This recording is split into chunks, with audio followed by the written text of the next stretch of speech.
Hi everyone, this is Yong-Cura. Before I start sharing my topic with you, please like, share, and subscribe my page, my FB page, and subscribe my YouTube channel, which is Prof. Gold Cura as well. Okay, so the topic that I'll be sharing with you is about the ownership of land. Okay, allow me to share my screen. There you go. Ownership of land, no? Um, Ownership of land, it has a general rule, no? There's a general rule. Ano ba yung general rule po natin, no?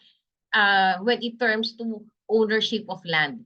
First, you should be Filipino citizens only. Alam naman po nating lahat yan, no? When it comes to the land, hindi po pwede yung foreign national to own a land, no? To own a land here in our country, no? So paano ba na-acquire yung Filipino citizens po natin, no? First, it's by birth. Okay? By birth is Filipino na tayo, no? Pagkakapanganakan natin. Then we have this naturalization, no? Through naturalization process, we could acquire yung Filipino citizenship po natin. And we have the repatriation. Ano po ba yung repatriation? Ano po ba yung repatriation? Once you say repatriation, sabi nga po ni Webster, no? Repatriation means is to restore, 'di ba? To restore or to return to the country of origin. There's an allegiance and citizenship. Okay? So yun po yung ibig sabihin ng ating repatriation, to restore or return to the country of origin, allegiance or citizenship. No, that's part na for us to be able to acquire yung Filipino citizens. Then dual citizenship is another thing. Ano po ba yung dual citizenship natin? Yung iba meron silang hinahandle na ibang citizenship, say US or sa Canada, for example, different countries, pero they're still applying, no, for them to have this dual citizenship para may Filipino citizenship pa rin po sila na kinikerry. Another thing, as part of a general rule, di ba, sabi nga natin, first rule natin for the ownership of land is kailangan Filipino citizen. Ang second po natin, this is a corporation, no? This is a corporation or partnership, at least corporation or partnership, at least 60% of the capital of which is owned by Filipinos, no, are entitled to acquire and own land in the Philippines. So, a corporation or a partnership of at least 60% of the capital stocks po ay kailangan Filipino. So ibig sabihin, hindi lang po pala individual, no? Individual na Filipino citizen ang pwede mag-acquire ng land. Kahit po ang isang korporasyon or isang partnership, no, maaari pong mag-acquire under the name of that corporation or partnership could own a land here in our country. Basta, no? Basta po, 60% of the capital of which is owned by the Filipino or owned by a Filipino para ma-entitle po to acquire, no? To acquire and own land here dito po sa atin. Then the continuation, merong exception, no? Sinasabi nga natin there is an exemption. Ang exception po natin to the general rule, no? General rule, yung nabanggit po natin kanina, alien acquisition of real estate in the Philippines is allowed. Sabi, allowed, no? In the following cases. So may mga pagkakataon, may exemption po dun sa ating rule, no? Para makapag-acquire, no, ng property, ng real estate dito po sa ating bansa. Okay? Ang first natin na case dyan, if the acquisition, no, nakuha niya yung property, acquisition before the 1935 Constitution. So if that's the case, kahit na foreign siya, pwede. Pero kailangan po ang acquisition po nun are before the 1935 Constitution. Ano pa yung next na exemption natin? Purchased by alien, no? By alien, not more than 40% of the units in the condominium project. This one is a condominium project naman. Pero bakit po napasok dito? Bakit po napasok si condominium project sa land? Bakit napasok siya? Kasi po, di ba, yung condominium project natin, it sits on a land. Di ba? Sits on a land. Kaya po, pagdating po sa condo, nagkakaroon po ng limitation na kailangan 40% lang po doon yung foreign. Diba? Sinasabi nga po rito, isa po yung sa exemption natin is they will be allowed. Pero kailangan po, hindi po lalagpas ng 40%, no? 40% of the units in a condominium projects ang pwede po na alien ng may-ari or foreign, no? Or a foreigner.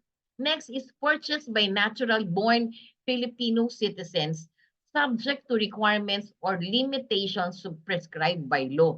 Ano to? Ano sinasabi ha? Purchased by former natural Filipino citizen. Bumili ang former natural Filipino citizen. So ibig sabihin former. So hindi na siya Filipino citizen. Kunyari by this time, no? Iba na yung citizenship niya, no? Kunyari nag-transfer po siya, no? Let's say nag-migrate sa ibang bansa, nagkuha siya ng ibang citizenship na doon na inalis na po niya yung Filipino citizenship niya. Pero possible pa rin siya makapag-purchase once basta natural born. No, dito siya ipinanganak sa Pilipinas, nung mag-migrate sa ibang bansa, nag-acquire na ibang citizenship na hindi niya na ginamit yung Filipino citizenship niya. Pero po, no, subject po ito sa isang requirements at limitation. May limitation lang po na prescribed by law.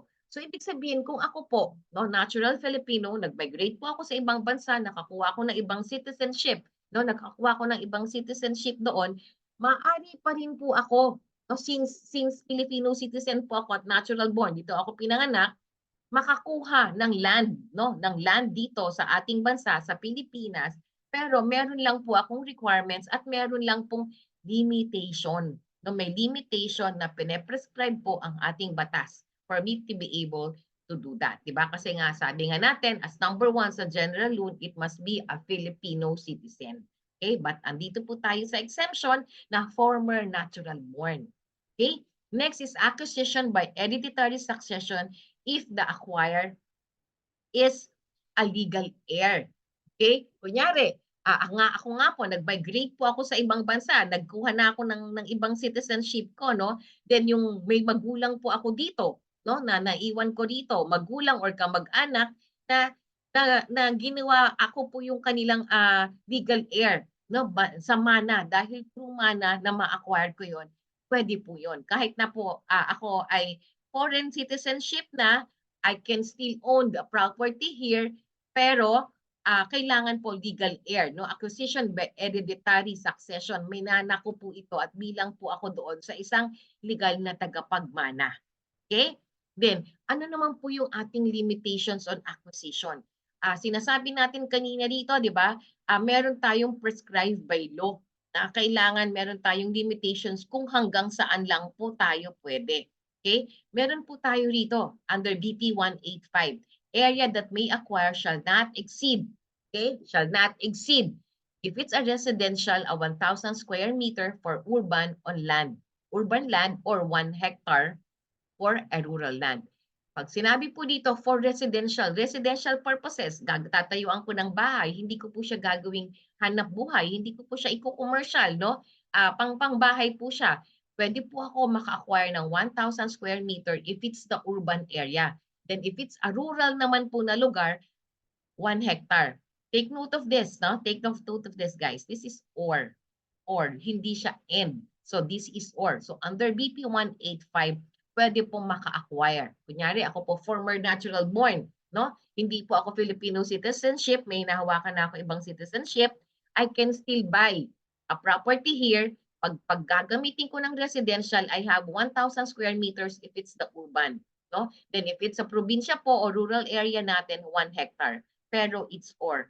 Either lang po na magkakaroon ako ng at least maximum of 1,000 square meters in the urban and 1 hectare for the rural.